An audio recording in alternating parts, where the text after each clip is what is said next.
विशेष सन्दर्भको साथमा Pashupati kitchen homes private limited, Mitra park, Chabahil. नेपालकै सबैभन्दा ठुलो फलामे छड उत्पादक कम्पनी अम्बे स्टिल्स, जे बन्छ दिगो बन्छ।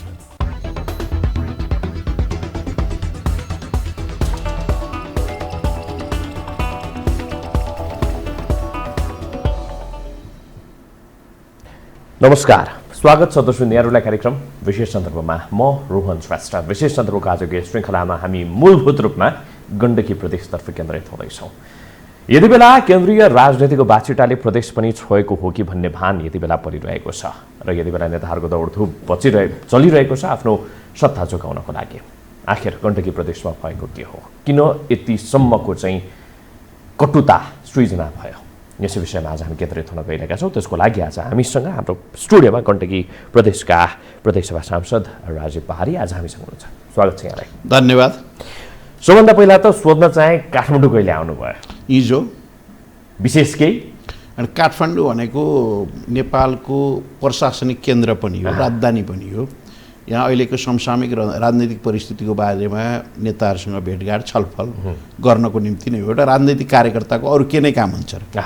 मुख्यमन्त्रीजी पनि यतै हुनुहुन्छ? यतै हुनुहुन्छ। दुवैजना यतै? यतै छौँ। कोसँग भेटघाट गर्नुभयो? पछिल्लो समयलाई हेर्ने हो भनेदेखि त गण्डकी प्रदेशकै कुरा गर्ने हो भनेदेखि त एकदमै राजनैतिक हलचलले चाहिँ चरम उत्कर्षमा पुगेको अवस्था रहेको थियो। काठमाडौँ आउनुभयो, कोसँग भेटघाट भयो? मुख्यमन्त्रीजीले कसलाई भेट्नुभयो? अनि केन्द्रसँग सत्ता बचाउनलाई भनौँ न, केन्द्रसँग रिस उठ्यो भनेर पोखरामा गएर खामो चितर्नुको कुनै अर्थ छैन। अब भेटघाटको सन्दर्भमा त आवश्यकता अनुसार सबै नेताहरूसित भेटघाट गरिन्छ, गरिएको छ। मुख्यमन्त्रीज्यू त पार्टीको स्थायी कमिटीको सदस्य पनि हुनुभयो। पहिला साबिक नेकपा एमालेको चाहिँ सङ्गठन विभाग प्रमुख, पार्टीको केन्द्रीय सचिव पनि हुनुभयो। आजदेखि केन्द्रीय कमिटीको बैठक छ। त्यसो भएर अब उहाँले सबै नेताहरूसित भेटघाट गर्ने, छलफल गर्ने, बैठकमा सहभागी हुने कुरो त स्वाभाविक कुरा हो। आफ्नो सत्ता जोगाउनकै लागि भेटघाट त होइन, सत्ता जोगाउनको निम्ति होइन, खास गरेर विकासको निम्ति, निर्माणको निम्ति, समृद्धिको निम्ति गण्डकी प्रदेश सरकार अगाडि बढिरहेको थियो। अचानक पानी र तेलको मिश्रण भयो। पानी र तेलको मिश्रणले न त पानी पिउन मिल्छ, न त तेल चाहिँ कहीँ प्रयोग गरेर न गाडी कुद्न सक्छ, न पिउन नै सकिन्छ। अहिले खास गरेर अमुक व्यक्तिलाई मुख्यमन्त्री हुने मन लाएर, अमुक व्यक्तिलाई मन्त्री हुन मन लाएर अहिले अविश्वासको प्रस्ताव ल्याउने काम भएको छ। 28 जना सांसदहरू मिलेर अविश्वासको प्रस्ताव चाहिँ दर्ता भएको छ। त्यो चाहिँ प्रदेश सभा नियमावली अनुसारै भएको छ र गण्डकी प्रदेशमा कुल 60 जना सांसदमा 28 जना सांसदहरूले यो सरकारप्रति हाम्रो समर्थन छैन भनेर चाहिँ उहाँले दर्ता गर्नुभएको छ। र अब यो अविश्वासको प्रस्तावको हामीले चाहिँ नियमसँग ढङ्गबाट शानदारका साथ फेस गर्नेछौँ र यसलाई परास्त गर्नेछौँ भन्ने कुरामा हामी ढुक्क छौँ। भएको कुरा के हो भने सङ्घ सरकारसित कतिपय कुरामा चित्त बुझेन भनेर प्रदेश सरकारलाई चाहिँ अविश्वास हालिएको छ। र यो अविश्वासको प्रस्ताव के को निम्ति हालिएको कि भन्न पर्यो, पृथ्वी सुब्बा गुरुङ नेतृत्वको सरकारले चाहिँ गण्डकी प्रदेशमा भ्रष्टाचारलाई बढावा दियो भन्न पर्यो कि विकास निर्माणको काम गर्न सकेन भनिरहेको छ त, असफल भयो, काम गर्न सकेन, त्यो छँदै छैन। अस्तिसम्म नेकपा माओवादी केन्द्रकै 2 जना सांसदहरू मन्त्री हुनुहुन्थ्यो होइन? उहाँहरूको पार्टीले, उहाँकै मन्त्रीहरूले नै यो सरकार चाहिँ गण्डकी प्रदेशमा यो सरकार बनिसकेपछि विकास निर्माणको लहर आएको छ होइन? शान्ति सुरक्षाको अवस्था सुदृढ भएको छ। अझसम्म खानेपानी नपुगेका ठाउँमा चाहिँ एक घर एक चाहिँ खानेपानी धारा पुगेको छ, बाटोघाटो नपुगेको ठाउँमा बाटोघाटो पुगेको छ, पुल पुलेसा पुगेका छन् भनेर त्यो माओवादीका चाहिँ मन्त्रीहरूले मात्र होइन, सांसदहरूले भन्नुभएको छ, माओवादीका चाहिँ त्यहाँका सबै नेताहरूले भन्नुभएको छ, संसदमा त्यो ढङ्गबाट बोल्नुभएको छ। तर रातारात उहाँले जब सरकारबाट चाहिँ छोड्नुभयो माथिको आदेशअनुसार, त्यसपछि उहाँहरूका बोली फेरि रातारात आज चाहिँ एकदम यो सरकारले चाहिँ एकदम विकास निर्माणको लहर ल्याएको छ भन्ने पात्रहरू नै, व्यक्तिहरू नै, सांसदहरू भोलिदेखि यो सरकारले कामै गर्न सकेन, यो सरकार चाहिँ नालायक भयो, यो सरकार असक्षम भयो भनेर फ्याउराले छाला फेरे चाहिँ फेर्ने काम गर्नुभयो। र अहिले काङ्ग्रेस माओवादी केन्द्र र जनता समाजवादी पार्टी विगतदेखि नै उसले त भनिरहेकै छ नि यो सरकारले काम गर्न सकेर हुन त प्रतिपक्षको भूमिका पनि उसले चाहिँ निर्वाह गरेको हुनुपर्छ होइन अब अहिले आएर चाहिँ माओवादी पनि त्यसमा अनि यो सरकारले कति काम गर्यो कति काम गरेन भन्ने कुरा दिउँसोको घाम जत्तिकै छर्लङ्ग छ चाहे सङ्घमा भन्नुहोस् चाहे प्रदेशमा भन्नुहोस् चाहे स्थानीय तहमा भन्नुहोस् नेकपा एमाले नेतृत्व लिएको यी सरकारहरूले विकास निर्माणको एउटा लहर ल्याएका छन् तपाईँ राष्ट्रिय गौरवका आयोजनाहरू धमाधम बनिरहेका छन् बाटाघाटाहरू धमाधम बनिरहेका छन् पुल प्लेसाहरू धमाधम बनिरहेका छन् मुलुक चाहिँ सुरुङ युगमा चाहिँ प्रवेश गरिरहेको छ नेपालको चाहिँ अन्तर्राष्ट्रिय नेपालको चाहिँ विदेशी सम्बन्धलाई चाहिँ अन्तर्राष्ट्रिय उचाइमा पुगिरहेको छ भारत वेष्टित मुलुक अहिले भूपरिवेष्टित भएको छ भारतले निचेका चाहिँ कानापानी लिपुलेक लिम्पुवाधाराहरू सहित समेटेर चाहिँ नक्सा जारी गर्ने काम गरेको छ संयुक्त राष्ट्रसङ्घले चाहिँ प्रकाशित गरेको सूचाङ्कका विश्व सूचाङ्कमा 14वटा सूचाङ्कमा नेपालको अवस्था चाहिँ अपग्रेडिङ अवस्थामा छ ती सूचाङ्कहरू पोजिटिभ दिशातर्फ उन्मुख छन् कोभिड-19 भन्दा पहिला आर्थिक वृद्धि 7% थियो लगातार 3 वर्षसम्म त्यसपछि यी सबै कुराले चाहिँ यो सरकार बनिसकेपछि लगभग 3 वर्षको चाहिँ सरकार त चलायो गण्डकी प्रदेशभित्र पनि हैन गण्डकी प्रदेशमा चाहिँ त्यस्तो के किनभने एउटा पक्षले त काम गर्न सकेन भनेर चाहिँ तपाईहरुलाई ट्याग लगाइदिएको विकास निर्माणको एउटा लहर देशव्यापी आएको छ ती गण्डकी प्रदेशमा पनि अहिले एक घर एक खानेपानी धारा चाहिँ अभियान करिब सफलीभूतको दिशातर्फ पुगिसकेको छ उज्यालो प्रदेश भनेर जहाँ बिजुली बत्ती पुग्न सकेको थिएन त्यहाँ बिजुली बत्ती चाहिँ पुग्ने कामहरू भएका छन् लामो समयदेखि पुलहरू निर्माण हुन नसकेका 20औं वर्षदेखि पुल बन्न नसकेका ठाउँमा पुलहरू निर्माण भइरहेका छन् प्राकृतिक स्रोत साधनको संरक्षण गर्ने काम भइरहेको छ तपाईले पोखरा पनि तपाईँ अस्ति भर्खर जानुभयो देख्नुभयो जति पनि पोखरा प्रदेशको राजधानी हो ती लगायतका दूर दराजका ठाउँहरूमा चाहिँ पिच बाटाहरू धमाधम बनिरहेका छन् जस्तै मै निर्वाचित क्षेत्रमै भन्नुहुन्छ भने नयाँ पुलदेखि चाहिँ बिरेठाँटी हुँदै घान्द्रुकसम्म पिच बाटो बनिरहेको छ तपाईले चाहिँ जाँदा नि देख्नुभयो लेक साइडमा वरिपरि पुरै चाहिँ आसपास रोड निर्माण भइरहेको छ तपाईको अरू पोखराका मेन बजारहरूमा चाहिँ पुरै पिच बाटाहरू बनिरहेका छन् त्यसमा एउटा विकास निर्माणको चाहिँ खाका तयार भएर त्यो धमाधम ती कामहरू बनिरहेका छन् गण्डकी प्रदेशमा मात्रै हामीले 55वटा चाहिँ कानुन निर्माण गरिसक्यौँ 3 वर्षको अवधिमा त्यो चाहिँ 55वटा चाहिँ विभिन्न विषयमा कानुन निर्माण गर्ने काम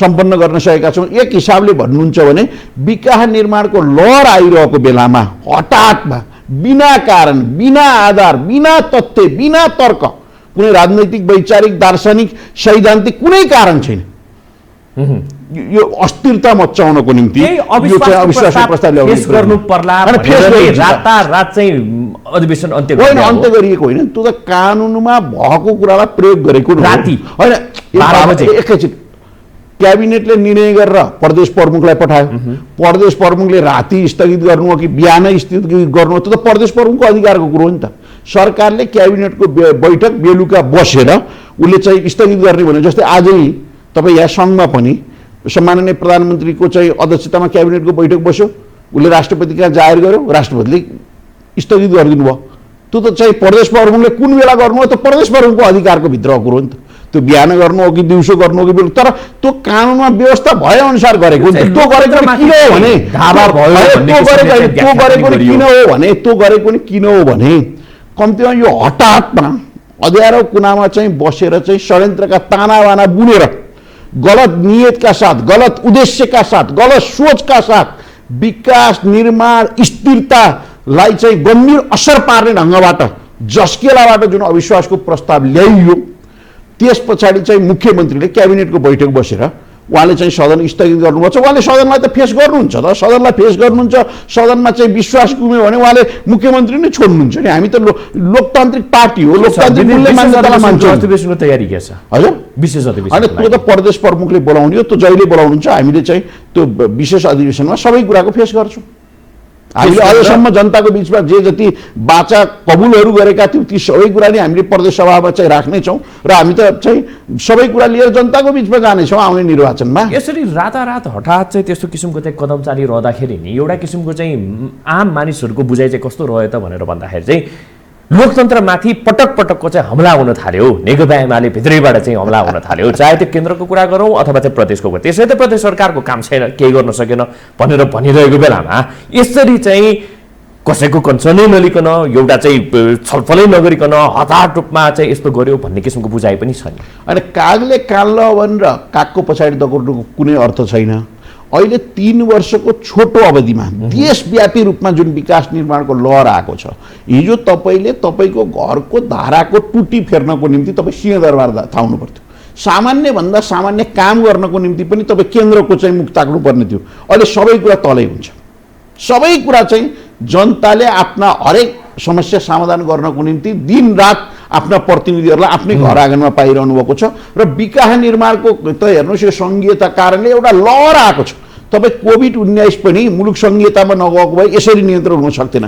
त्यसो भएर यो सङ्घीयताको कारणले मुलुक चाहिँ विकास हुन सकेन। सङ्घीयता सेतो हात्ती हो भन्ने त यो भदौमा आँखा फुट्यो चाहिँ उसले केले चाहिँ सँगै हरियो देख्छ भन्नु मात्र हो। त्यो पूर्वाग्रही आग्रही होइन, त्यो चाहिँ कुदृष्टिको बारेमा त मानसिकता सोचको बारेमा त म केही बताउन चाहन्न। तर अहिले जुन ढङ्गबाट यो अस्थिरता मचाउने हिसाबले चाहिँ अविश्वासको प्रस्ताव ल्याउने जुन खालको खेलोमेलो भइरहेको छ, यो खेलोमेलो भनेको मुलुकमा विकास निर्माण शान्ति स्थिरता सुशासन नचाहने तत्त्वहरूले चाहिँ वा गरेका गतिविधि र खेलोमेलो हो। नत्र के आधार छ? जस्तै तपाईँ गण्डकी प्रदेशै भन्नु न, अलि केही समय अगाडि चाहिँ विशेष अधिवेशन बोला नेपाली काङ्ग्रेस र जसपाले माग गर्यो, विशेष अधिवेशन भयो। त्यहाँ कोभिड-19 को बारेमा चाहिँ व्यापक रूपमा छलफल भयो। सरकार चाहिँ सब एकमना एकताका साथ कोभिड-19 नियन्त्रण गर्नको निम्ति, रोकथाम गर्नको निम्ति, खोपलाई चाहिँ सर्व सुलभ बनाउनको निम्ति लाग्ने भनेर चाहिँ हामीले सामूहिक रूपमै प्रतिबद्धता गर्यौँ। त्यो विशेष अधिवेशन सिद्धिन पाएको 1-1.5 महिना छैन, फेरि अहिले अर्को विशेष अधिवेशन बोलाउनका कारण के? अनि त्यही तपाईँले चाहिँ प्रतिपक्ष पार्टीले भन्नुहोस्, चाहे अस्तिसम्म माओवादी सांसदहरूले भन्नुहोस्, उहाँले त सरकारको मुक्त कण्ठले दर्ता भइसकेपछि अविश्वासको प्रस्ताव पनि गर्नु पर्यो, या त विशेष अधिवेशन अथवा चाहिँ अर्को हिउँदे अधिवेशन, दुईटा अप्सन फेस नगरेर भागेर हामी कहाँ जान्छौँ र? विश्वास कतिको छ? विश्वासको मत चाहिँ गेन गर्न सक्छौँ भन्ने छौँ। किनभने 60 जना सांसदमा 28 जनाले हस्ताक्षर गरेर अविश्वासको प्रस्ताव दर्ता गर्नुभएको छ। मलाई पूर्ण विश्वास के छ भने उहाँले प्रदेश नम्बर 1 मा पनि यसरी नै अविश्वासको प्रस्ताव राख्नुभएको थियो र अविश्वासको प्रस्तावको मूल प्रस्तावक जो मूल प्रस्तावक हुनुहुन्थ्यो उहाँले त्यो प्रस्ताव फिर्ता लिएर अहिले माननीय मुख्यमन्त्री शेरधन राईको सरकारमा उहाँ अर्थमन्त्री हुनुहुन्छ। तपाईँ हामी सबैलाई थाहा छ। 3 नम्बर प्रदेश पनि उहाँहरूले अविश्वासको प्रस्ताव फिर्ता लिइसक्नु भएको छ र म ढुक्क के छु भने गण्डकी प्रदेशमा पनि अविश्वासको प्रस्ताव फिर्ता लिनुहुन्छ। किनभने यो अविश्वासको प्रस्ताव राख्नुपर्ने कुनै कारण छैन, कुनै आधार छैन। अहिले मियो भनेको चाहिँ चित्रबहादुर केसी देखिएको छ तपाईँहरूलाई चाहिँ मिलाप गराउने अथवा चाहिँ तपाईँहरूलाई चाहिँ एउटा अलिकति धाप सहयोग गर्ने भन्ने कुरा होइन। उहाँसँग भेटघाट भयो कि भएन, कस्तो किसिमको बुझाइ आइरहेछ? र त्यो चाहिँ उहाँकै पार्टीको कुरा गर्ने हो भनेदेखि चाहिँ तल्लो लेभलमा चाहिँ के छ? अथवा चाहिँ भेटघाट औपचारिक अनौपचारिक रूपमा सबै राजनैतिक पार्टीहरूसँग नेताहरूसँग चाहिँ भेटघाट चाहिँ हुने कुरा स्वाभाविक कुरो हो। त्यो भेटघाट चाहिँ मुख्यमन्त्रीको नि भएको छ, हाम्रो पनि भएको छ। हामी भेटघाट छलफल अन्तर्क्रियामै चाहिँ निरन्तर छौँ। तर राष्ट्रिय जनमोर्चा जो आफ्नो एउटा मूल्य मान्यताको राजनीति गर्ने हो, जो यो मुलुकमा चाहिँ स्थिरता चाहन्छ, राजनीतिक स्थिरता चाहन्छ, सुशासन चाहन्छ, त्यसले चाहिँ पक्कै पनि यो गलत नियत, गलत मनसाय, गलत उद्देश्यका साथ आएको यो अविश्वासको प्रस्तावलाई चाहिँ समर्थन गर्दैन भन्ने कुरा म ढुक्क छु। किनभने उहाँहरू चाहिँ स्थिरताको पक्षमा हुनुहुन्छ, विकासको पक्षमा हुनुहुन्छ, निर्माणको पक्षमा हुनुहुन्छ, समृद्धिको पक्षमा हुनुहुन्छ र तलका सांसदहरू पनि त्यही खालको भूमिका छ। यो 3 वर्ष गएको 3 वर्षमा उहाँले त्यही खालको भूमिका खेलिरहनु भएको छ। र प्रदेशको हकमा हामी जब सङ्घीयतामा गयौँ भने प्रदेशको निर्णय प्रदेशले गर्ने हो, सङ्घको आदेशबाट, सङ्घको निर्देशनबाट गर्ने हो भने त प्रदेश किन चाहियो त? प्रदेश त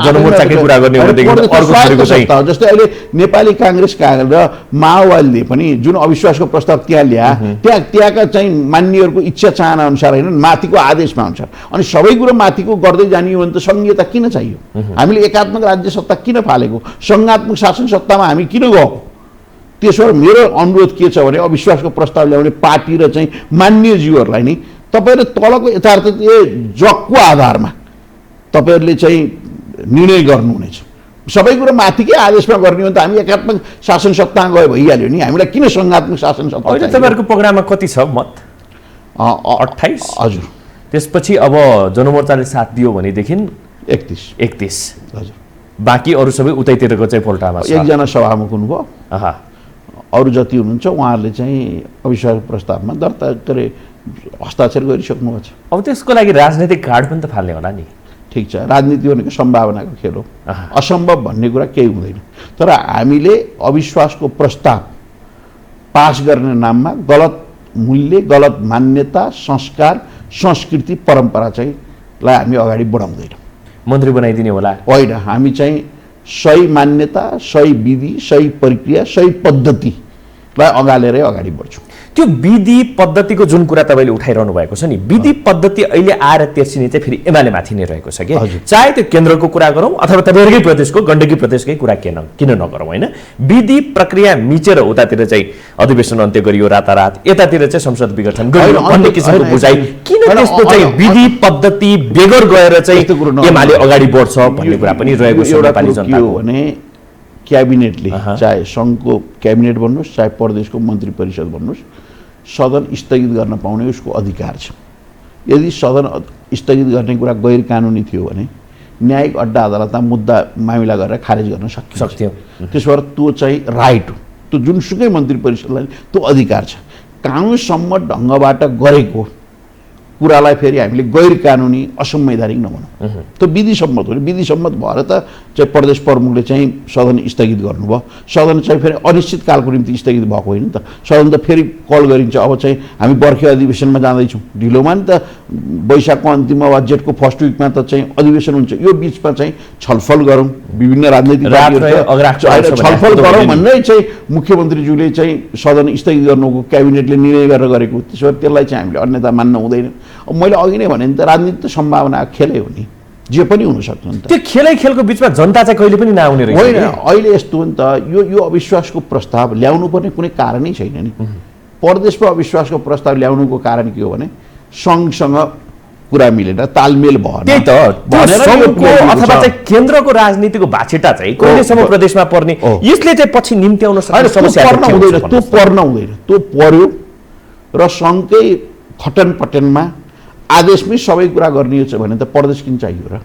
गण्डकी प्रदेश मात्र होइन, हरेक प्रदेशमा यो जुन ढङ्गबाट यसको बाछिटाको चाहिँ प्रभावतया पार्ने प्रयत्न गरिएको छ, यो आफैमा बेठीको।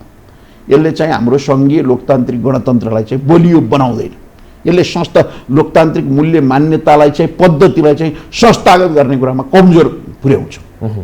पछिल्लो समय के पनि भनिन्छ भने संघीयताको कुरा यदि प्रदेशमाथि चाहिँ हमला हुन्छ, प्रदेशमाथि चाहिँ औँला उठिन थाल्छ भनेदेखि चाहिँ यसले संघीयता नै धरापमा पार्ने कोसिस पनि हुनसक्छ भन्ने किसिमको चाहिँ बुझाइ पनि रहेको छ। त्यसमा चाहिँ फेरि कता कता प्रधानमन्त्री केपी शर्मा ओलीकै नाम चाहिँ अगाडि आउँछ। उहाँ आफै नै संघीयता चाहनुहुन्न, बैलगाडाको कुरा उहाँले कुनै समय गर्नुहुन्थ्यो भन्ने किसिमको बुझाइ पनि नेपाली जनतामा छ। त्यो कतिसम्मको सही हुन आउँछ? होइन, अब सम्माननीय प्रधानमन्त्री केपी ओली जो मुलुकमा निरङ्कुशताको अन्त्य गरेर लोकतन्त्र स्थापना गर्नको निम्ति, सङ्घीय लोकतान्त्रिक गणतन्त्रलाई स्थापना गर्नको निम्ति, यसको रक्षाको निम्ति, संरक्षण सम्वर्धनको निम्ति 14 वर्ष जेल बस्नुभयो। 14 महिनासम्म जेलभित्रको सेलमा बस्नुभयो। तिनीहरूले हिजो केपी ओली पञ्चायत व्यवस्थाको अन्त्य गरेर मुलुकमा गणतन्त्र स्थापना गर्नको निम्ति काल कोठरीमा बसिरहेको बेलामा अमुक कुनामा बसेर यो गणतन्त्र ल्याउन नदिनको निम्ति खेलोमेलो गर्नेहरूले के आरोप लगाउँछन् त्यतातिर म जान चाहन्न। त्यो पानीको फोका चाहिँ सेकेन्डमै त फुटिहाल्छ, त्यो नटिक्ने कुरा हो। कुरो यति मात्र हो कि सङ्घीय लोकतान्त्रिक गणतन्त्र अब स्थापित भइसक्यो। यसको जग निर्माण भइसक्यो, यसका जराहरू चाहिँ अब बलियो भइसक्यो। अब यसलाई कसैले कमजोर पार्छु भनेर कमजोर पार्न सक्दैन। यो पनि एउटा एक्सर्साइज हो। तर यो एक्सर्साइज के हो भने यो अहिले जुन अविश्वासको प्रस्ताव आउने कुरा, अविश्वासको प्रस्तावलाई फेस गर्ने कुरा, यी कुराहरू पनि एउटा चाहिँ सङ्घीय लोकतान्त्रिक गणतन्त्रका चाहिँ एउटा एक्सर्साइज भित्रै हुन्। तर यो चाहिँ राइट टाइममा आएन, रङ टाइममा आयो भन्ने मात्र। यो अहिले यस्तो बेलामा आयो कि सरकार स्मुथली अगाडि बढिरहेको बेला। यस्तो कुराले गरेर चाहिँ होइन कहिलेसम्म चाहिँ यो चाहिँ राजनीतिक केन्द्रको राजनीति चाहिँ प्रदेशसम्म पनि हाबी हुन्छ?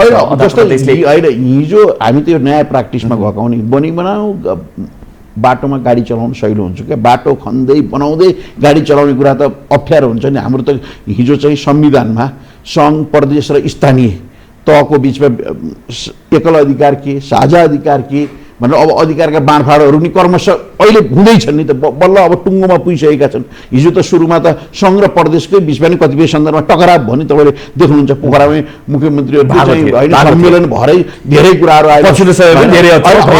अब ती कुराहरूमा धेरै कमी भएका छन्, धेरै अधिकार बाँडफाँड भइसकेका छन्। अब चाहिँ क्रमशः चाहिँ संहिता बलियो हुँदै गएको छ। बलियो जगको कुरा गर्नु भयो नि हजुर, प्रदेशहरू कतिको चाहिँ त्यो जगमा दरिलो तरिकाले उभिन सफल भएको छ भने पनि यदि कोभिड क्राइसिसको कुरा गर्ने हो भनेदेखि चाहिँ कता कता के पनि सुन्नमा आउँथ्यो भनेदेखि चाहिँ त्यो बेलालाई हामीले मूल्याङ्कन गर्ने, त्यो बेलालाई मात्र हेर्ने हो भने पनि प्रदेश सरकारको त कामै भएन, प्रदेश सभा भन्ने त चाहिँदैन रहेछ। यो चाहिँ के भने केन्द्र र स्थानीय तह मात्रै भयो भने पनि धेरै हदसम्म चाहिँ धेरै समस्या चाहिँ सुल्झिदो रहेछ भन्ने पनि एउटा किसिमको बुझाइ चाहिँ रह्यो। भन्दाखेरि भूमिका चाहिँ के रह्यो, त्यो भूमिका कसरी खोज्ने? त्यो बुझाइ गरेको काठमाडौँको खाल्टोमा रहेर काठमाडौँ नै नेपाल हो, काठमाडौँ नै चाहिँ देश हो भन्ने चाहिँ केही बुजुर्गहरूको मानसिकतामा त्यो बुझाइरह होला। जो फिल्डमै खट्नुभएको छ नि, उहाँले यो पटक संहिता भएको कारणले कोभिड-19 चाहिँ भयावह हिसाबले अगाडि बढ्न पाएन, यो नियन्त्रण भयो भन्ने। जस्तो तपाईँले हेर्नु न, सङ्घ सरकारले भन्दा पहिला हामीले चाहिँ प्रदेशमा चाहिँ गण्डकी प्रदेशका चाहिँ सीमा नाकाहरूलाई चाहिँ हामीले चाहिँ सिल गरेका थियौँ। हामीले चाहिँ त्यहाँ चाहिँ कोभिड-19 नियन्त्रण गर्नको निम्ति हामी चाहिँ परिचालित भएका थियौँ, प्रदेश सरकार परिचालित भएको थियो, हामीले चाहिँ राहत वितरण गर्ने कामहरू गरेका थियौँ। त्यसो भएर सङ्घ प्रदेश र स्थानीय सरकार मिलेर नै यो अप्ठ्यारो परिस्थितिमा चाहिँ सहकार्य समन्वय गरेर अगाडि बढ्नुपर्छ, त्यो बढियो। तर कुरो के हो भने संहितामा गएको कारणले हामीले ठुल्ठुला समस्याहरूलाई चाहिँ समयमै नियन्त्रण गर्न सक्यौँ। किनभने जनताले चाहिँ प्रत्यक्ष आफ्नो सुख दुःखमा चाहिँ आफ्ना प्रतिनिधिहरूलाई भेट्न पाइन्छ। जस्तै म हिजो युवा सङ्घको अध्यक्ष थिएँ, देशभर लाग्थ्यो भने त अहिले म प्रदेशको सांसद छु, प्रदेशकै विकास निर्माण र समृद्धिको निम्ति लागिरहेको छु। यसरी नि त हामी गण्डकी प्रदेशमा 60 जना सांसदहरू त यही काममा खटेका छौँ, त यही काममा लागिरहेका छौँ नि त हामी त 24 घण्टा। स्थानीय तहमा पनि त्यही खालको अवस्था छ। त्यसो भएर त्यो चाहिँ यो चाहिँ संहिताको यो प्रदेशको कामै छैन भन्ने कुरो यो चाहिँ अल्प बुझाइ हो, अल्प ज्ञान हो। यतातिर म चाहिँ धेरै टिका टिप्पणी गर्न चाहन्न, यो क्रमशः यी भूमिकाहरूले नै स्थापित हुँदै गएका छन्। तर यति कुरा मात्रै म भन्न के चाहन्छु भने अहिले जस्तै यी कतिपय कुराहरू आएका छन्, केन्द्रका बाछिटाहरू चाहिँ तल परेका छन्, मूल धमिलियो भने तल समस्या सफा हुँदैन। किनभने यो पहिलो प्र्याक्टिस हो नि त, संहितामा गएको त पहिलो प्र्याक्टिस हो नि त। भारतको जस्तो अन्य स्विजरल्यान्डको जस्तो हाम्रो चाहिँ 50औं वर्ष त भएको छैन, बल्ल 3-4 वर्ष न भएछ। त्यसो भएर यो प्र्याक्टिसलाई नै हामी फेस गरेर जाँदाखेरि झन् मजबुत झन् बलियो भएर कस्तो पनि नेपाली जनताले कसरी पनि बुझिरहेछन् भने यो चाहिँ खालि फेस सेभिङ मेकानिजम मात्रै हो है राजनीतिक दलहरूको। यो चाहिँ खालि प्र्याक्टिसमा हामी छौँ भनेर चाहिँ भनिदियो भने धेरै कुरा चाहिँ सल्भ भयो। किनभने कुनै बेलामा चाहिँ प्रदेशमा जिताउनको लागि होस्, केन्द्रमा जिताउनका लागि होस्, नेपाली जनतालाई सपना देखाइएको थियो 1 वर्षसम्म पोलिसी बनाउने, 2 वर्षसम्म विकास गर्ने, 3 वर्षमा यो हुन्छ, 4 वर्षमा यो हुन्छ, 5 वर्षमा त काया पलट हुन्छ भनेर 3 वर्ष कम्प्लिट भइसक्दा हातमा लाग्यो। सुन यस्तो क्या, यो अहिले हामीले केएल टावर यो टेलिभिजनमा बसेर अन्तर्वार्ता दिइरहेका छौँ। यो हामी कति 6औं तलामा छौँ, 5औं तलामा छौँ। यसको कति छ तला? 8 तला छ। तर 8 तला भन्दा तल पनि त चाहिँ जग, यसको 3-4 तला जग त तल छ नि त। तर त्यो जग त देखिन्न नि। तर त्यो जगले नै यो 8 तलामा चाहिँ ठुलो भूकम्प आयो भने त्यो जगले बचाउने हो क्या। कम्ती 4-5 तलाको त्यो जग बनाउँदाखेरि त त्यो जग त बाहिर त देखिन्न नि। त्यस्तै गरेर हामीले यो 2 वर्षको अवधिमा, अहिले 3 वर्ष हो, 2 वर्षको अवधिमा संहिताको जग निर्माण गर्ने काम गर्यौँ, आधार निर्माण गर्ने काम गर्यौँ हामीले। मैले अघि नै भने 55वटा त हामीले कानुन बनाइसक्यौँ। पहिला त हामी आफै चाहिँ बाटो खन्दै गाडी चलाउनु पर्ने थियो, अहिले त विकास निर्माण र हामीले तीव्र गतिले गरिरहेका छौँ नि त सबै प्रदेशहरूले। तपाईँले हेर्नुहोस् न हरेक कुरामा। त्यसो गरेर जग चाहिँ बाहिर त देखिन्न क्या, तर जग निर्माण गर्नु त धेरै समय लाग्छ नि त, मेहनत लाग्छ नि त। झन् अहिले त 8, 10, 7 रेक्टरको भूकम्प आउने चाहिँ बेला छ। त्यसो भएर त झन् बलियो जग बनाउनु पर्यो है, टाइमिङ सहित हालेर बनाउनु पर्यो। त्यो हामीले चाहिँ त बनाइसकेका छौँ। अब हामीले क्रमशः समृद्धिका तला थप्दै जान्छौँ, जसको प्रत्यक्ष जनताले अनुभूति गर्छन्। अबको यो पछि यो 5 वर्ष पछाडि अब संहिताको विषयमा कोही कसैले कहीँबाट प्रश्न उठाउँदैन। सङ्गति आवश्यक मात्रै होइन अपरिहार्य रहेछ भन्ने कुरा सबैले अनुभूति गर्छ। त्यसपछि मात्रै अनुभूति हुन्छ। अहिलेसम्म अनुभूति गर्न नसकेको अनुभूति भएछ जुन रूपमा हुनुपर्ने हो यस्ता खालका गतिविधिले रोक्यो। त्यसमा चाहिँ कहीँ न कहीँ त्यो चाहिँ दाँतमा चाहिँ अड्कियो कहीँ न कहीँ अड्किन्छ। यस्ता अहिले जुन गतिविधिहरू भएका छन् होइन स्मुथली हुनु र यस्तो हुनुमा तर त्यो फिल चाहिँ कर्मश भएछ। यस्तो किसिमको गतिविधि किन भयो होला है पार्टीभित्रैबाट आत्मसमीक्षा पनि गरिया होला। तपाईँले एकैछिन यो त कस्तो हो भने नेतृत्वको व्यवस्थापन व्यक्तिगत अहमता टकराव महत्त्वाकांक्षा आत्मकेन्द्रित सोच चिन्तन दृष्टिकोणको कारणले नत्र एउटै कुरो तपाईँले भन्नु न त्यो नेतृत्व भनेर भनिरहँदाखेरि नि त्यो भित्र प्रचण्ड र माधव मात्रै अटाउने हो केपी पनि अटाउँछ त्यो भित्र। एकछिन भन्नुहोस् न एउटा कुरो के हो भने 100 बारी खर काट्ने र 100 बारी खर डढाउनलाई एउटै चाहिँ डालोमा हारेर चाहिँ मूल्याङ्कन गर्न हुँदैन। तपाईँहरूमा चुनाव लडेपछि तपाईँले जित्नुभयो हजुर मैले हारेँ अनि हारिसकेपछि त निश्चित अवधि चाहिँ त चुनाव जित्नको निम्ति त चाहिँ अर्कोचोटि चुनाव हुने बेलासम्म त मैले कुर्ने धैर्यता गर्न पर्यो नि तपाईँलाई चलाउन दिनु पर्यो नि त। तपाईँले चुनाव जित्नु जितेको भोलिपल्टदेखि नै तपाईँको चाहिँ हातखुट्टा बाँध्ने प्रयत्न गर्ने तपाईँलाई चलाउनै नदिने कुरो त्यो कुरो नि कहीँ त्यो लोकतान्त्रिक मूल्य मान्यता अनुसारको हुन्छ। फेरि त्यो त्यस्तो व्यक्तिले गर्ने कि जसले हिजो आफूले चाहिँ लामो समयसम्म चाहिँ पार्टी सत्ता भन्नुहोस् वा सरकारको सत्ता शासन सत्ता सञ्चालन गरिरहेको छ कम्ती निर्वाचनमा किन भाग लिने। निर्वाचनमा भाग लिइसकेपछि जित्ने मान्छेले त चलाउन पाउनु परेन उसले त आफू खुसी अनुसार चलाउन पाउनु छैन यो खालको स्थिति किन भयो त। एउटा कुरा नि उहाँहरूको बुझाइ चाहिँ के छ भने नि हातखुट्टा बाँध्यो भनेर भन्ने हातखुट्टा बाँधेर राखेको छ भनेर भन्ने चलाउनै दिएन भनेर भन्ने तर फेरि विकास निर्माणको कामको चाहिँ फेरि त प्रस्तुत गर्ने यदि नगर्न दिएको भएदेखि त हुँदै हुँदैन भन्ने किसिमको उहाँहरूको विकास निर्माणको काम जबरजस्ती जुन रफ्तारले हुन्थ्यो नि त्यो हुन त दिएन नि त। जस्तै अख्तियार भ्रष्टाचार नियन्त्रण भएन भन्ने अख्तियार दुरुपयोग अनुसन्धान आयोगमा मान्छे नियुक्ति गर्न नदिने त्यो त सरकारले गर्यो। सरकार भनेको देशको संविधान अनुसार चल्ने पार्टी भनेको पार्टीको विधान अनुसार चल्ने सरकार र पार्टी त फरक हुन् नि त। सरकार त देशको संविधान अनुसार चल्न पर्दैन। तपाईँले यी बिचका घटनाक्रमहरू हेर्नुहोस् न अहिले जतिसुकै भन्नुहोस् नेकपा एमाले भित्र जुन आन्तरिक विवाद जुन आएको छ यो विवाद किन आएको छ अमुक व्यक्ति अमुक पद प्राप्त गरिन भनेर आएको छैन अमुक व्यक्तिले मैले भनेअनुसारको जिम्मेवारी पाएको छैन भनेर आएको छैन। अनि त्यो जिम्मेवारी पाउनकै निम्ति हिजो चुनाव लड्नु हो होइन चुनावबाट चाहिँ प्रतिनिधिहरूले उहाँलाई चाहिँ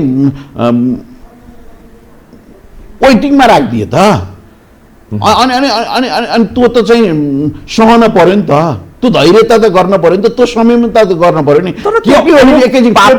कुनै बेलामा सम्झौता पनि भएको सम्झौता पूर्ण भएन भन्नुहोस् हिजो जबरजस्ती गर्न खोज्यो भने पनि उहाँहरूको बुझाइ जस्तै हिजो एमाले र माओवादी बिचमा एकता भएर नेकपा बनेको त्यो किन बनेको राजनैतिक स्थिरताको निम्ति बनेको सुशासनको निम्ति बनेको विकास निर्माण र समृद्धिको निम्ति भएको दुईटा पात्रको बिचले पहल गर्नुभयो एकता गर्नुभयो हो 2.5 वर्षसम्म बन्नुभएको छ।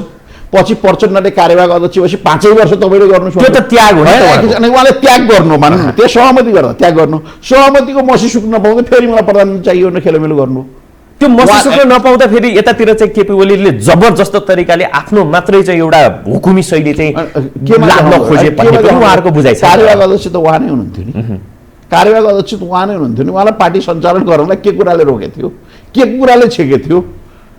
कमरेड प्रचण्ड पार्टीको कार्यवाहक अध्यक्ष हुनुहुन्थ्यो पार्टीको बैठक बोलाउनको निम्ति देशव्यापी रूपमा चाहिँ सङ्गठन निर्माण परिचालन गर्नको निम्ति महाधिवेशनको तयारी गर्नको निम्ति के कुराले रोकेको थियो। म चाहिँ यहाँ कसैको अन्धभक्त भएर बोल्न खोजेको होइन तर केपी ओलीले त प्रश्न के भन्नुभएको थियो भने त्यसो भए प्रचण्ड गौड्ने पार्टी अध्यक्ष नै हुनुभयो प्रधानमन्त्री नै हुनुभयो माधव गौड्ने प्रधानमन्त्री नै हुनुभयो पार्टी अध्यक्ष नै हुनुभयो म पनि प्रधानमन्त्री नै भएँ पार्टी अध्यक्ष नै भएँ त्यसो भए दोस्रो पुस्तामा जाउँ न त नेतृत्व अर्कोमा हस्तान्तरण गराउनु भन्दा नि उहाँहरू मान्नु भएन यो त क्लियर हो नि। त्यसपछि केपी ओलीले के भन्नुभयो चैतमा महाधिवेशन गर्ने भनेर चाहिँ केन्द्रीय कमिटीले फैसला गरेको छ चैतमा महाधिवेशन गरौँ म अध्यक्ष पनि हुन्न अबको आउने निर्वाचनबाट म चुनाव पनि उठ्दिनँ प्रधानमन्त्री पनि हुन्न भनेर उहाँले त सार्वजनिक रूपमै कमिटमेन्ट गर्नुभएको होइन र उहाँले चाहिँ पार्टीको चाहिँ केन्द्रीय कमिटी बैठकै भन्नुभएको होइन र यो त तपाईँ हामीलाई चाहिँ कानले छङ्ग सुनेका छौँ नि त आँखाले चाहिँ छङ्गै देखेका छौँ नि त त्यो कुरो त अरूले भन्न सक्नुभयो, अरूले त्यो हिम्मत गर्नुभयो, अरूले त्यो आँट गर्नुभयो। केपी ओलीलाई चाहिँ मैले किन अहिले मानेको भने उहाँ नेतृत्व हस्तान्तरणको पक्षमा हुनुहुन्थ्यो, युवा पुस्तालाई होइन, युवा पुस्तालाई नेतृत्व हस्तान्तरण गरौँ। अब तपाईँ हामीले त पाउने जे कुरो पाइसक्यौँ, मुलुकको कार्यकारिणी प्रमुख नि भइसक्यौँ, पार्टीको फर्स्ट म्यान नि भइसक्यौँ, होइन, कोही 30-32 वर्ष भयौँ, कोही 10-12-15 वर्ष भइसक्यौँ, म पनि 4-5 वर्ष भइसकेँ। सम्भवतः यसमा चाहिँ केपी ओलीले धेरै बडकपन देखाए होला तपाईको बुझाइले, देखियो तपाईको शब्दलाई सापटी लिने हो भने देखियो नि त। पार्टीभित्रको आन्तरिक कलहको कारणले गर्दाखेरि मुलुकलाई चाहिँ कहिलेसम्म बन्धक बनाउने भन्ने पनि एउटा बुझाइ होइन। त्यही बन्धक नबनाऊ भन्दै प्रधानमन्त्रीले पछि के भन्नुभयो, त्यसो भए म जनताबाट निर्वाचित प्रधानमन्त्री हुँ, जनताका प्रतिनिधिहरूले जिताएको प्रधानमन्त्री हो, म जनताको बिचमै जान्छु भनेर उहाँले चाहिँ निर्वाचनको घोषणा गर्नुभयो। जनताले जे फैसला गर्छन् त्यो म मान्छु। 3 वर्षमा जनताको पक्षमा मैले काम गरेँ कि गरिनँ, आखिर चाहिँ सार्वभौम सत्ता सम्पन्न भनेका जनता नै हुन्, जनताका बिचमा जान्छु भनेर उहाँ जानुभयो। जाँदाखेरि सर्वोच्च अदालतले चाहिँ संसद पुनर्स्थापना गर्यो। यो संसद पुनर्स्थापनाले समस्याको समाधान गर्न सक्दैन भन्ने कुरा त संसद पुनर्स्थापना भएको 1-1.5 महिना नै देखियो। 1-1.5 महिनाका यी घटनाक्रमहरूलाई हेर्दा एउटा विधेयक पनि पारितै नहुने स्थिति त बन्यो नि त। संसद पुनर्स्थापना भइसकेपछि संसदबाट चाहिँ समस्याको निकास होइन, समस्या समाधानको साधक होइन, झन् बाधक भएको स्थिति देखियो। त्यो त देखियो नि त। त्यो बाधक त फेरि सरकारै बन्यो भन्ने पनि सरकार कसरी बन्यो र सरकारले बिजनेसै दिएन भन्ने सांसदहरुको बुझाइ। बिजनेस कसरी दिएन भन्ने भनेको तपाईले 2 वर्ष अगाडि माओवादी केन्द्र र नेपाली कांग्रेसको संयुक्त सरकार हुँदा एमसीसी सम्झौता भयो। भलिभन त्यो त चाहिँ एमालेको सरकारले गरेको त होइन, केपीएल नेतृत्व सरकारले गरेको त होइन, शेरबहादुर देउपा र प्रचण्डको चाहिँ पार्टी सरकार आउँदा गरेको।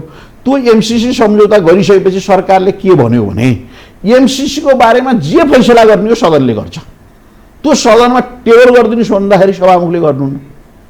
सभामुख त चाहिँ कम्तीमा उहाँ कुनै राजनैतिक पार्टीबाट निर्वाचित भएको होला, सभामुख भइसकेपछि त सबैको हो नि त। त्यो चाहिँ सदनमा टेबल गरिदिनलाई के कुराले रोकिदियो? यस्तै यस्तै खालको समस्या ल्यायो। यहाँ त के भने काँक्रो चोर र आफू खाने, अनि तपाईँको मुखमा बिहा टर्साएर चाहिँ कुटाउने खेलोमेलो त गर्न भएन नि त। चाहिँ गर्न आफूले गर्ने अनि दोष तपाईँलाई लाउने। यो फेरि कस्तो हुन्छ भने तपाईँ मुखा नाका हिर्काएको पो देखिन्छ, यस्तो चाहिँ नदेखिने ठाउँमा यो लाटो मासु भन्छ नि, त्यस्ता हिर्काएको त देखिँदैन नि त। हरेक स्टेपमा सरकारलाई अप्ठ्यारो पार्ने, अनि सरकारले सदन चलाउनु दिएर भनेर हुन्छ। प्रधानमन्त्री सदनमा आउनुहुन्छ बैठक नचलाउने, अनि प्रधानमन्त्री नआएको दिन बैठक चलाउनु ल प्रधानमन्त्री आउनु भएन भन्ने। आखिर त ती गतिविधि त देखिए नि त, ती क्रियाकलाप त देखिए नि त। त्यसै खाली यो सबै कुराले के देखियो भने प्रधानमन्त्री आफै पनि दत्तचित्त भएर चाहिँ संसद राम्रोसँग अगाडि बढोस् भनेर त्यो नचाहेको आफूले नै विघटन गरेको संसदलाई कसरी चाहिँ अगाडि बढाउने भन्ने किसिमको बुझाइको कारणले गर्दा फेरि पनि त्यस्तो भयो। यहाँ त दुर्भाग्य कस्तो हो भने प्रधानमन्त्रीले संसद विघटन गर्नुभयो हो, सर्वोच्च अदालतले संसद पुनर्स्थापना गर्यो, प्रधानमन्त्रीले त्यसलाई स्वागत गर्नुभयो। कानुनसम्म ढङ्गबाटै संसद बोलाउने काम सरकारले गर्यो, गरेन र? तर त्यही सर्वोच्च अदालतले फेरि नेकपाको हकमा पुरानै अवस्था नेकपा एमाले र माओवादी बनाइदियो। संसद पुनर्स्थापना हुँदा लड्डु खाने काम भयो, टीका रातो टीका चाहिँ लगाइयो, विजय उत्सव मनाइयो। पछि नेकपा चाहिँ पुरानै अवस्था फर्किने भन्दाखेरि फेरि यो सेटिङको आधारमा चाहिँ यो खेलोमेलो भयो भन्ने भयो। कुरो के हुन्छ नि, सर्वोच्च अदालतले गरेको एउटा चाहिँ निर्णय एकदम ठिक हो भनेर चाहिँ हर्षोल्लास गर्ने, अर्को निर्णय एकदम बेठिक हो भन्ने ढङ्गबाट चाहिँ खेलोमेलो गर्ने कुरो नि त गर्न भएन नि त। सबै कुरालाई सर्वोच्च अदालतले जुन फैसला गर्छ सबै कुरालाई आत्मसात गर्न पर्यो नि त, परेन र? के होला यो कस्तो किसिमको चाहिँ राजनीतिक माहौलबाट लगभग हामी समयको अन्त्यतिर छौँ, अब अलिकति कन्क्लुजनतिर पनि हामी छौँ होइन? के कारणले गर्दाखेरि चाहिँ मुलुक यस्तो अस्थिर बन्दै गयो? चाहे त्यो केन्द्र होस् अथवा चाहिँ प्रदेश होस्, दुईटालाई एउटै बास्केटमा राखेर हेर्ने हो भनेदेखि चाहिँ नेपाली जनता चरम असन्तुष्टिमा चाहिँ यति बेला पुगेको अवस्था रहेको छ। किन यस्तो भयो? होइन, लोकतन्त्रको विकल्प उन्नत लोकतन्त्रै हो, तर हाम्रो राजनीतिक पार्टी सञ्चालनका प्रमुख पात्रहरू जुन संकीर्णता, व्यक्तिवादिता, आत्मकेन्द्रित सोच मानसिकता र त्यो आग्रही खालका क्रियाकलाप गतिविधिहरूले गर्दा यो समस्या आएको हुन्। तर हामीले फेरि सबैलाई एउटै डालोमा हालेर हेर्न हुँदैन। जस्तै प्रधानमन्त्रीका कमी कमजोरी छन् भने यी भन्न पर्यो, अरूका छन् भने यी भन्नु पर्यो। मैले ऐकै शब्द फेरि सापट्टि के दिन्छु भने सयबारी खर काट्ने र खर चाहिँ डढाउनेलाई एउटै डालोमा हालेर सबै उस्तै हुन् भन्न हुँदैन। हामीले जस्तै अहिलेका घटनाक्रमहरू हेरौँ न त, आखिर प्रधानमन्त्रीज्यूले त हरेक कुराको विकल्प दिनुभएको थियो, तर त्यो विकल्पमा किन आत्मसात गर्न सक्नुहुन्न? म अरू कुरो केही भन्दिनँ। चैतमा महाधिवेशन हुँदै थियो, हामीले 2 महिना किन पर्खन सक्नुहुन्न नेताहरूले? 2 वर्षपछि चुनाव हुँदै थियो, त्यो किन त्यो धैर्यता गर्नु भन? अनि त्यो फेरि त्यो धैर्यता थिएन भने किन त्यो सहमति आफैले गरेको सहमति फेरि अर्को सहमति किन गरेको? पहिला त चाहिँ 2.5 वर्षपछि भन्ने थियो, पछि प्रचण्ड आफैले 5 वर्ष चाहिँ केपी ओलीले प्रधानमन्त्री चलाउने, पार्टी अध्यक्ष मैले चलाउने हुन्न, त्यो त उहाँहरूको बिचमा भएको सहमति हो नि त।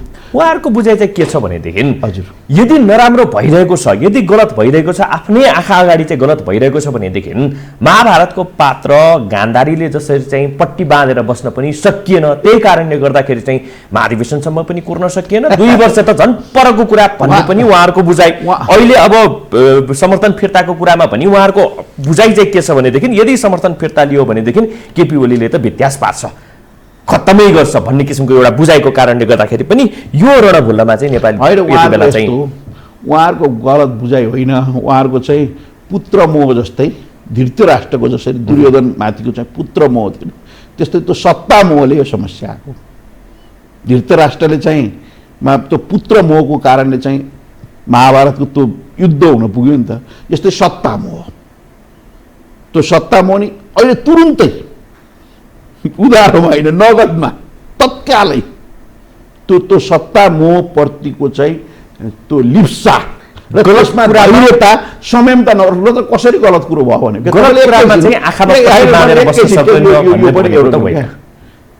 20 दिन अगाडि केन्द्रीय कमिटीको बैठक बस्यो। त्यो केन्द्रीय कमिटीको बैठकले सर्वसम्मत रूपमा निर्णय के गर्यो भने सरकार सही दिशातर्फ अगाडि बढिरहेको छ, सरकारको चाहिँ यात्रा समृद्धिको लक्ष्य समाजवादको जुन छ त्यो चाहिँ ठिक गन्तव्यतिर भइरहेछ भने केन्द्रीय कमिटीको बैठकले त्यो निर्णय गर्ने 15 दिन अगाडिको यो राष्ट्रिय सभागृहमा भएको केन्द्रीय कमिटी बैठक।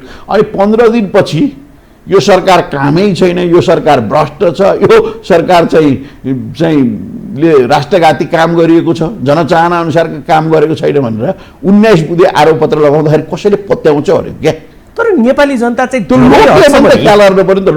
एउटा कालखण्ड आयो बिचमा नेपाली राजनीतिमा होइन। नेपाली जनताले चाहिँ एकदमै केपी ओली प्रति अथवा यो सरकारप्रति चाहिँ वितृष्णा जागृत गरेको बेला पनि त रह्यो नि त होइन। केपी ओलीकै कुरा गर्ने हो भने विभिन्न किसिमका चाहिँ गलत फैसलाहरू गर्दै जाने, चाहे त्यो गुठी विधेयकको कुरा होस् अथवा त्यस्तै गरेर चाहिँ तपाईँको ओम्नी काण्ड होस् अथवा यति कुरा नै किन नहोस्, यस्ता यस्ता विभिन्न कुराको फेरिस्तको कारणले गर्दाखेरि चाहिँ उहाँप्रति वितृष्णा जाग्या हो नि। एउटा दुईटा घटनालाई फेरि फेरस्तै भनेर हजुरले चाहिँ 20औं घटनाको जस्तो नलम्ब्याउन्न, प्रश्न गरौँ। गुठी विधेयकको बारेमा आयो हो, गुठी विधेयकको बारेमा व्यापक रूपमा सरोकारवालाको सुझाव आइसकेपछि सरकार ब्याक भयो नि त। त्यसमा भयो एउटा कुरो हिँड्ने गोरुकै पुच्छर निमोटिन्छ क्या। गल्ती कमी कमजोरी भएछन् भने सरकारले रियलाइज पनि त गरेको छ नि त।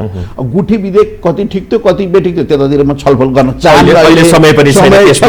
तर उनले गरेका चाहिँ गलत कुराहरू जसले नेपाली जनतामा वितृष्णा जागृत गरेको। ओम्नीको हकमा तपाईँले एकदम बढाएर कुरा हार्नु, ओम्नीको हकमा त छानबिन हुँदैछ। म चाहिँ यो छानबिन भइरहेको विषयमा चाहिँ फेरि यो आफै झगडिया, आफै वकिल, आफै फैसला, त्यो चाहिँ डबलीबाट वा सडकबाट म फैसला सुनाउन चाहन्न। फैसला सुनाएको त सुनाउनु दिएको अर्थ हुन्न। अब अरू विषयमा त कतिपय कुरा त छानबिन हुँदैछ। दोषी देखियो भने जसले कमी कमजोरीहरू छ ऊ कारवाहीको दायरामा आउँछ। न त यो सरकारले के भन्छ कमी कमजोरी गरेको छ भने रियलाइज पनि त गरेको छ त, स्वीकारेको पनि छ त, ब्याक पनि त भएको छ नि त। यो त ठुलो कुरा हो नि त। यो कुरालाई त हामीले आत्मसात गर्नु पर्यो। तर समग्रमा तुलनात्मक रूपमा चाहे विकास निर्माणको चाहिँ जग तयार गर्ने कुरा होस्, आधार तयार गर्ने कुरा होस्, चाहे अन्य कुराहरूमा चाहिँ सरकार चाहिँ सुखी नेपाली समृद्ध नेपालको यात्रातर्फ अगाडि बढेको थियो। गण्डकी प्रदेश सरकार पनि समृद्ध प्रदेश समृद्ध जनता चाहिँ निर्माणको अभियानमा चाहिँ माननीय मुख्यमन्त्री पृथ्वी सुब्बा गुरुङको नेतृत्वमा अगाडि बढिरहेको थियो। यो बेलामा जे जति गतिविधिहरू भएका छन् आखिर यहाँ इतिहासमा चाहिँ यसको चाहिँ निर्ममतापूर्वक चाहिँ समीक्षा हुने नै छ र जसले इतिहासले गर्नेछ, जसले जुन स्वार्थका साथ, जुन चाहिँ महत्त्वाकांक्षाका साथ, जुन उद्देश्यका साथ गरेका छन् त्यसको एक एक हिसाब किताब चाहिँ इतिहासमा त भइहाल्छ नि। इतिहासले गर्ला, तर काया पलट भन्ने कुरा त वर्तमानमा चाहेको छ नि त नेपाली जनताले। होइन त्यो चाहिँ अब कोबाट अपेक्षा गर्ने होला भन्ने कुरा। अहिले जनताले त अहिले अपेक्षा त केपी ओलीबाटै गरेका छन् नि त। तपाईँ नेपालको इतिहासमै केपी ओली जनताको मन मस्तिष्कमा त भिन्नु भएकै छ। उहाँको चाहिँ जनताको मन मस्तिष्कमै हुनुहुन्छ। अहिले समग्रमा र तुलनात्मक रूपमा समकालीन चाहिँ नेपाली राजनीतिमा केपी ओलीप्रति जनताको अहिले पनि अगाध विश्वास छ, आशा छ, अपेक्षा छ। त्यो विश्वास, आशा, अपेक्षा भएको कारणले नै उहाँ जनताको बिचमा जाँचिन चाहनुभएको छ। सम्भवतः जाँचिन चाहनुभएको छ सम्भवतः होइन। अब एउटा कुरो तपाईँले ढुक्क के हुनुहोस् भने, मैले आज तपाईँलाई भनेको छु, मिति तिथि चाहिँ हजुरले कोड गरेर चाहिँ राख्दा नि हुन्छ। मुलुक चाहिँ अर्ली इलेक्सनमा जान्छ, त्यो बाहेक अर्को विकल्पै छैन। कहिलेसम्म यो चाहिँ अस्थिरताको भुमरीमा चाहिँ मुलुक चाहिँ फस्दैन र अहिले चाहिँ अहिलेको यो संसदले अहिलेका समस्याको निकास दिन सक्दैन। 2 महिना ढिलो होला, 2 महिना चाँडो होला। अब मुलुक चाहिँ अर्ली इलेक्सनमै जानुपर्छ। कहिलेसम्म जाला? होइन अब म ज्योतिषी त होइन, ठ्याक्कै चाहिँ तयारी कहिलेसम्मलाई छ तपाईँहरूको तयारी? होइन, मुलुक चाहिँ निर्वाचनको दिशातर्फै जान्छ। मूल राजनैतिक पार्टीहरू त्यसको निम्ति तयार छन्। मूल राजनैतिक पार्टी भनेको नेकपा एमाले हो, नेपाली काङ्ग्रेस हो, उहाँहरू तयारै हुनुहुन्छ। निर्वाचनले नै अहिलेको सबै निकास निकाल्नेछ। त्योदेखि बाहेक छैन। अब यसरी त डेडलक चाहिँ कहिलेसम्म राख्ने त? अलिकति जाँदा जाँदै मलाई फेरि प्रदेशकै कुरा चाहिँ उक्काउनु मन लाग्यो। प्रदेशको समस्या हल चाहिँ कहिले हुन्छ? अब जुन देखिएको राजनीतिक समस्या छ, वैशाखको अन्तिम वा जेठको पहिलो हप्तासम्म सबै कुरा क्लियर हुन्छ। सम्भवतः जुन कालो बादल चाहिँ सम्भवतः त्यसैको लागि आफ्नो सत्ता जोगाउनकै लागि चाहिँ तपाईँहरू यति बेला यहाँ कालो बादल जुन मडारिएको छ त्यो चाहिँ जम्मै कालो बादल चाहिँ फाट्ने छ र चाहिँ त्यो चाहिँ सूर्य उदाउनेछ। अब म अहिले चाहिँ कालो बादल चाहिँ मडराउने प्रयत्न चाहिँ भइरहेका छन्। होइन, तपाईँले एउटा कुरो कस्तो हो भने, हामी चाहिँ शानदारका साथै हामी त अविश्वासको प्रस्तावलाई फेस गर्छौँ नि त। फेस गरिन्छ चाहे त्यो विशेष अधिवेशन बोलाएर होस्, जुनसुकै होस्। विशेष अधिवेशन बोलाउने कुरा त त्यो प्रदेश प्रमुखको अधिकारको कुरा हो होइन। प्रदेश सभा नियमावलीमै त्यो कुरा उल्लेख छ, त्यसलाई फेस गरेर अगाडि बढिन्छ। चित्रबहादुर केसी र केपी ओलीलाई चाहिँ एकै ठाउँमा ल्याउने प्रयास यति बेला भइरहेको छ अथवा मिटिङ भइरहेको छ के छ? तपाईँले अघि नै भन्नुभयो नि, जस्तै राष्ट्रिय जनमोर्चाले त यो सरकारलाई समर्थन सुरुदेखि नै गरिरहेको होइन। अहिले केन्द्रको कारण देखाउँदै उहाँहरूले समर्थन फिर्ता लिनुभएको छ। तर समर्थन फिर्ता लिनुभयो भनेर उहाँहरूले अविश्वासको प्रस्तावमा हस्ताक्षर त गर्नुभएको छैन। र राष्ट्रिय जनमोर्चा भनेको एउटा जिम्मेवार पार्टी हो। भलै सङ्घीयताको बारेमा उहाँहरूको आफ्नै मूल्य मान्यता छ होइन, चट्टानी अडान दृष्टिकोण होला, तर चाहिँ नेपालको राजनीतिमा मोहन विक्रम सिंह, चित्रबहादुर केसी भनेको परिपक्व सत्ताको चाहिँ बाछिटा प्रभाव नपरेको। र हिजो चाहिँ केपी ओली नै प्रधानमन्त्री हुँदा चित्रबहादुर केसी प्रधानमन्त्री भएरै चाहिँ त्यो सरकारमा काम गर्नुभएको नि त। आखिर केपी ओलीको सरकारप्रति उहाँ जनमोर्चाको त आशा भरोसा भएरै त्यो सरकारको प्रधानमन्त्री हुनुभएको नि त। त्यसो भएर उहाँहरूको चाहिँ हठात झङ्गट जुन विश्लेषण गर्नुभयो राष्ट्रिय जनमोर्चाले, भलै अविश्वासको प्रस्तावमा हस्ताक्षर नगरेर परिपक्वता देखाउनु भएको छ।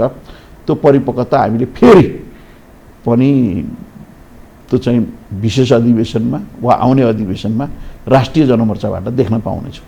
यो सत्ता स्वार्थको लागि मात्रै राजनीतिक दलका शीर्ष नेताहरू दौडे भन्ने एउटा आरोप तपाईँहरू पनि यति बेला काठमाडौँमा हुनुहुन्छ। त्यसमा पनि नेपाली जनताले सत्ता स्वार्थकै कुराहरूलाई चाहिँ त्यो गन्ध महसुस गरेका छन्। अब यी कुराहरूदेखि बाथी आएर नेपाली जनताकै लागि सोच्ने चाहिँ कहिले होला भन्ने पनि एउटा किसिमको प्रश्न अन्त्यमा जाँदा जाँदै। होइन, नेपाली जनताको निम्ति सोचिएकै कारणले नै, अहिलेको सरकारले सोचेकै कारणले विकास निर्माणको निम्ति समृद्धि चाहिँ तीव्र गतिले भइरहेको छ। विकास निर्माण मार्फत मुलुकको समृद्धिको दिशातर्फ दुईटा कुरा हुन्छन् क्या। केही मान्छे सत्तामा पुग्छन्, आफू परिवर्तन हुन्छन्, आफ्ना आसेपासेकालाई परिवर्तन गर्छन्। केही व्यक्तिहरू, केही पार्टीहरू सत्तामा पुग्छन्, मुलुकको परिवर्तनको निम्ति अगाडि बढ्छन्। अहिलेको सरकार मुलुकको जनताको जीवन स्तरमा दैनिक जीवन स्तरमा चाहिँ परिवर्तन गर्ने हिसाबले अगाडि बढिरहेको छ। भलै गाईको दुधले चाहिँ नुहाएको छ भन्ने पक्षमा छैन, कतिपय कुरामा चाहिँ कतिपय बाचिटाहरू होलान्, तर अब तपाईँ हामी सबैले फेरि राजनीति भनेको, सत्ता भनेको, शक्ति भनेको चाहिँ जनताको जीवन स्तर र मुलुकको परिवर्तनको निम्ति चाहिँ साधन हो, साध्य होइन। साध्य भनेको चाहिँ जनताको जीवन स्तरलाई चाहिँ उन्नत बनाउने, मुलुकलाई समृद्धिको दिशातर्फ अगाडि बढ्ने हो। त्यसको निम्ति यी चाहिँ साधनहरू हुन्। यी साधनहरूलाई, यी साधनका सञ्चालकहरूले सही ढङ्गबाट चाहिँ सदुपयोग गर्न सक्नुपर्छ। यदि प्रयोग गर्न सकिएन भने जनताहरूले फेरि विकल्प खोज्न सक्छन्। नेपाली जनताको आशा अपेक्षा तपाईँहरूबाट यति नै, अझ तपाईँ जस्ता युवा पुस्ताबाट त झनै बढी। धन्यवाद। हजुर, हस्, धेरै धन्यवाद। धन्यवाद। हस्, दर्शक न्यारमा धेरै धन्यवाद आज हामीलाई साथ दिनुभएकोमा। हेर्दै रहनुहोला यो हो टेलिभिजन। नमस्कार।